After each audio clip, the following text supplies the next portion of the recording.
For generations, we have been taught to glance upward and perceive a roadmap. From our earliest memories, films, television, and science fiction novels have embedded a deeply reassuring falsehood within our collective psyche. They have persuaded us that the Milky Way, with its countless suns, is simply a colossal ocean awaiting our navigation. We were taught that traversing our home galaxy is merely a question of time and technological advancement, that the only requirement is constructing the correct engine, activating hyperspace, a warp drive, or whatever fantastical term we prefer, and within a matter of weeks, we would emerge on the opposite side, establishing colonies and constructing vast interstellar empires. You must discard that notion immediately. It is a complete fabrication. Our galaxy is not a domain to be subdued. It is a fortress of maximum security, and the barriers confining us are constructed from the very essence of space and time itself. In this presentation, we will perform the unflinching, stark, and authentic calculations of precisely the duration required to traverse the Milky Way from one boundary to the other. We are discarding the illusions of Hollywood and confronting the relentless principles of physics directly. What you will uncover is that the obstacle preventing our transformation into a galactic civilization is not the primitiveness of our technology. The issue is considerably more alarming. The issue is that even if you were to violate the known laws of physics and achieve travel at the ultimate cosmic speed limit, the speed of light, by the time your vessel finally reached the far side, the civilization you departed would have long since vanished from existence. To truly grasp the scale of the challenge we face, we must first recalibrate our measuring tools. The human mind developed to process distances in kilometers or miles. We comprehend the effort required to walk to a nearby town, to drive across a nation, or to fly across an ocean. Yet when astronomers state that the Milky Way spans 100,000 light-years in diameter, our cognitive abilities simply fail to process the information. The figure is so immense that we casually dismiss it as just another vast distance. We must readjust our perspective with a dose of humility. Let us compress the cosmos down to a relatable scale. Imagine compressing our entire solar system, from the scorching surface of the sun to the distant frozen path of Neptune, down to the precise dimensions of a single dollar coin. Place that coin in your hand. On this miniature scale, the star nearest to our own sun, Proxima Centauri, would not be located at your fingertips. It would be situated approximately 100 meters away, the length of an entire football field of pure vacuum separating the two coins. Now, maintaining that same proportional scale, what would be the size of the entire Milky Way? If our solar system is reduced to a dollar coin, our galaxy would then encompass the entire expanse of the North American continent.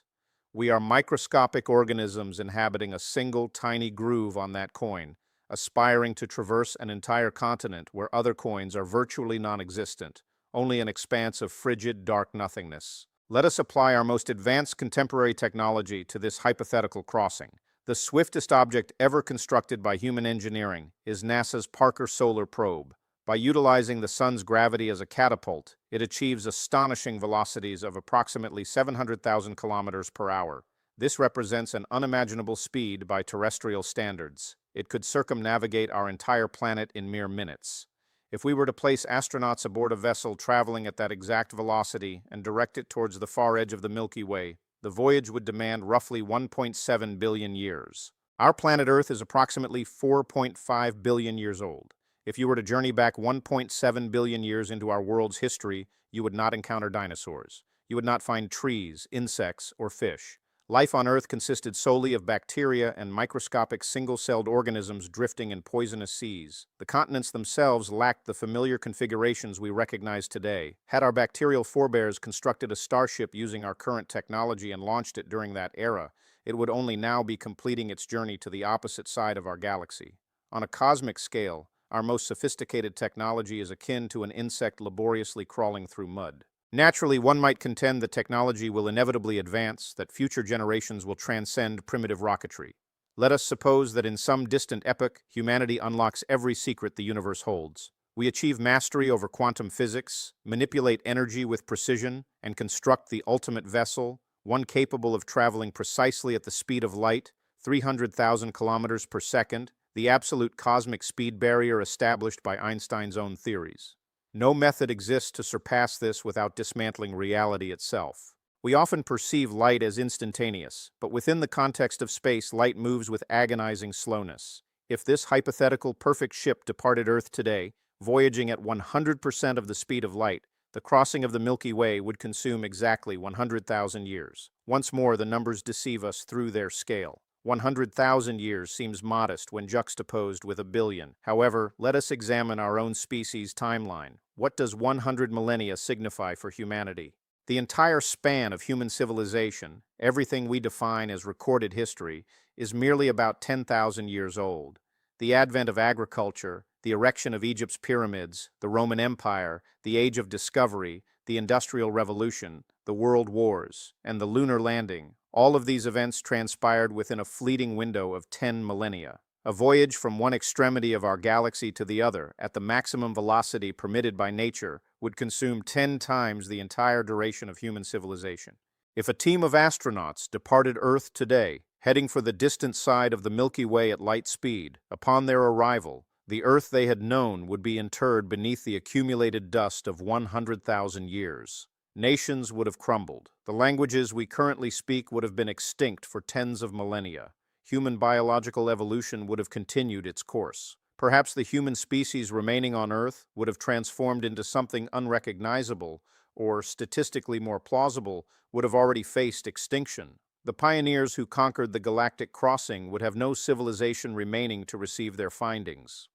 The concept of a galactic empire is a fallacy, because an empire cannot exist without communication, and communication constrained to the speed of light is far too sluggish to bind any society together. A sovereign on Earth might issue a decree, yet their subjects on the opposite side of the galaxy would only receive that message 100 millennia later, long after the sovereign, their kingdom, and any memory of them had dissolved into dust. However, the reality is even more unforgiving. Constructing a vessel that travels at the speed of light is a physical impossibility for any object possessing mass. The energy necessary to accelerate a single ship carrying human beings to that velocity would surpass all the energy contained within the entire universe. Consequently, we must adopt a more realistic approach. The most hopeful projections, utilizing concepts from hard science fiction that do not contravene established physics, such as antimatter engines or advanced nuclear fusion propulsion, propose that we might one day achieve velocities of 10% of the speed of light. This would be an extraordinary accomplishment. Yet it introduces a grim calculation. At 1/10 the speed of light, traversing the Milky Way would necessitate 1 million years. This forces us to confront the notion of generation ships.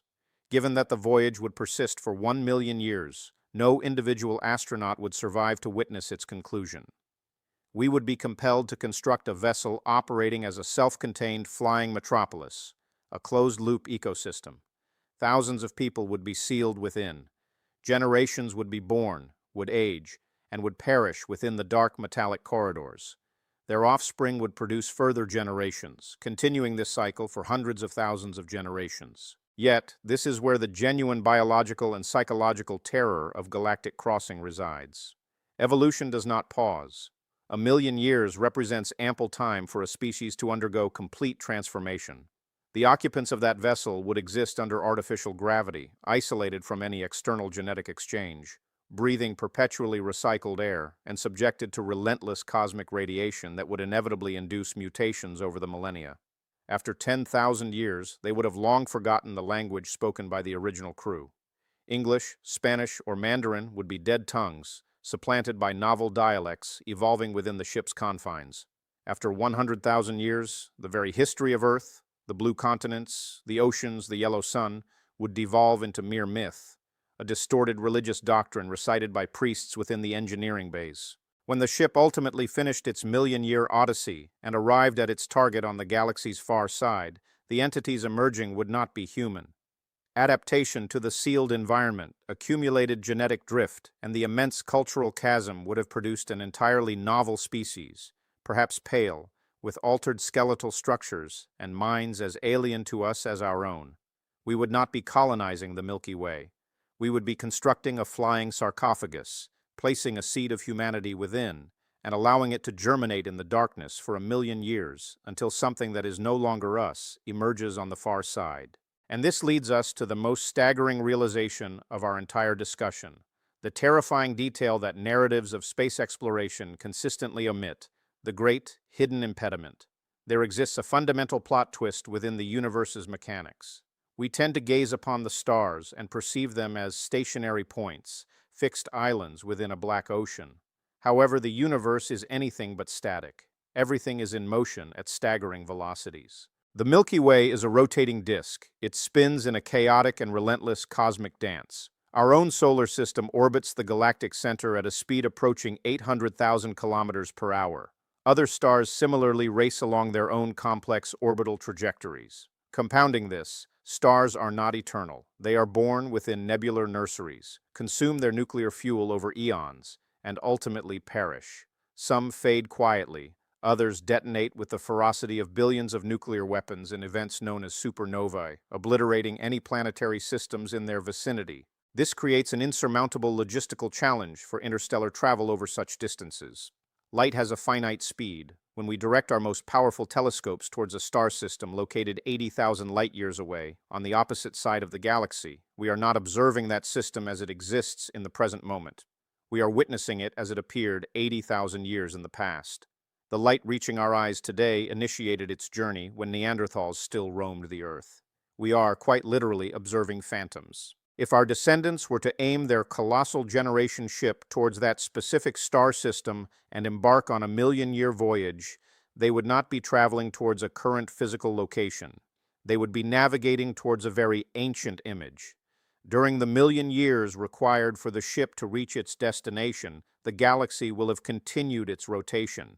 That target star will no longer occupy those coordinates. It will have traversed millions of kilometers in another direction. More critically, it might no longer exist.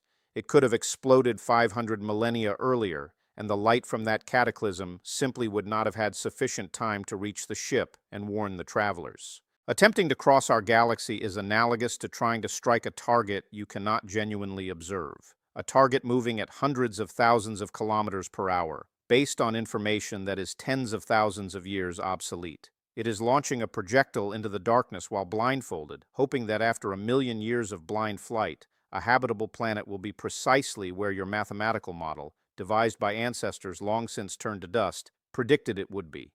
This leads us to a profoundly deep and weighty philosophical consideration regarding our position within the cosmos. It represents the coldest and most realistic answer to the famous Fermi paradox, the question of where all the extraterrestrials are. If the universe is so vast and so ancient, why have we never encountered anyone? The answer may be that the universe has established a perfect and inviolable quarantine mechanism. The laws of physics, specifically the limitation imposed by the speed of light and the incomprehensible scale of space, suggest that intelligent life was not intended to intermingle. Perhaps at this very moment, thousands of civilizations are thriving within the Milky Way. Peaceful civilizations, warrior civilizations, stellar philosophers, and engineers. Yet they are all, just like us, confined within their own isolated bubbles of space and time. The distances are so incomprehensibly immense that they function as colossal filters of isolation. Each civilization represents a microscopic island within an endless archipelago. We might even construct towering signal fires and, using our telescopes, perceive the faint glimmer of other islands' flames on the dark horizon. We may know, in a mathematical sense, that we are not alone. However, the water separating our islands is dark, lethal, and fundamentally too vast. Our biology is too fragile. Our lifespans are too brief, and light itself is too slow to ever permit us to build bridges. Crossing our galaxy is not a matter of discovering a novel type of fuel or engineering a more resilient hull. It is a matter of confronting our own mortality and our insignificant scale when measured against the merciless vastness of creation. The harsh astronomical reality points to a truth that instills both melancholy and profound reverence. We will likely begin and conclude our entire journey right here on this world. The stars shimmering in the night sky are not tourist destinations awaiting our arrival. They are silent reminders of an impassable ocean, too beautiful to ignore, yet too distant to ever touch. If isolation is indeed our destiny, then the responsibility falls upon us to ensure that this single island we inhabit is worthy of our efforts. What is your perspective? Does the universe's cosmic quarantine represent a curse that imprisons humanity, or a blessing that shields us from forces we are not yet prepared to comprehend? Share your thoughts in the comments section. Subscribe to the channel so we may continue to explore the stark realities of the cosmos together. I will see you in the next video.